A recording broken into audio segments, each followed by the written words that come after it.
Il est sorti d'un silence qu'il qualifie de coupable. Ce 14 décembre, Joseph Kinyumbi Kiambungu, président du parti La Chaîne, a peint un tableau sombre de la situation actuelle de la République du Congo.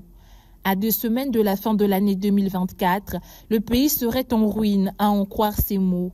De la crise financière, notamment visible au surendettement, et à la cessation de paiement des agents des services publics, en chutant par les problèmes de desserte en eau, en électricité ou en carburant dans les grandes villes, Joseph Kinyumbi Kiambungu a fustigé la gestion du gouvernement. Depuis 8 mois déjà, nous assistons à la descente aux enfers de notre pays, car il est profondément malade et en voici le triste constat. Sur le plan financier, nous faisons face à une crise financière qui s'est transformée en cessation de paiement. En effet, l'État congolais vit depuis le début de l'année 2024 particulièrement la plus grande crise financière de son histoire post-indépendance. Les finances publiques vont très mal sous l'effet conjugué du surendettement du pays et d'une gouvernance mal éclairée.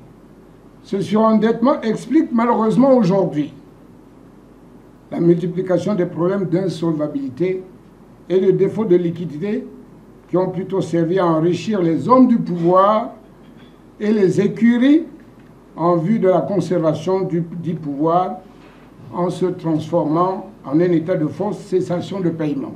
Le président de ce parti de l'opposition s'est également insurgé contre le discours du chef de la nation, prononcé le 28 novembre dernier. Pour lui, ce discours serait une culpabilisation des Congolais et aurait manqué de condamner l'absence de sobriété des dépenses des dirigeants. Au lieu d'entendre un président en fonction faire le point de sa gestion avec les faiblesses et les limites d'une action humaine, le peuple congolais a plutôt assisté à la présentation d'un avant-projet de société d'un futur candidat à l'élection présidentielle de 2026, dans lequel il refait des promesses alors que celles des mandats passés n'ont jamais été tenues, notamment les 40 000 emplois jeunes par an, septennat 2002-2009, la construction du chemin de fer du Nord-Congo, la diversification de l'économie, la construction de la nouvelle raffinerie de pétrole à Pointe-Noire, la construction des zones économiques spéciales, la construction d'un boulevard ou du boulevard énergétique, l'autosuffisance alimentaire en l'an 2000, l'année de la jeunesse, l'automaticité de la retraite et des pensions de retraite, etc., etc.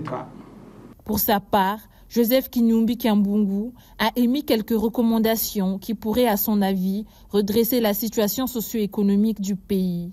Il préconise l'arrêt du recours à l'endettement et la mise en place des procédures de poursuite judiciaire contre les détourneurs des deniers publics, entre autres.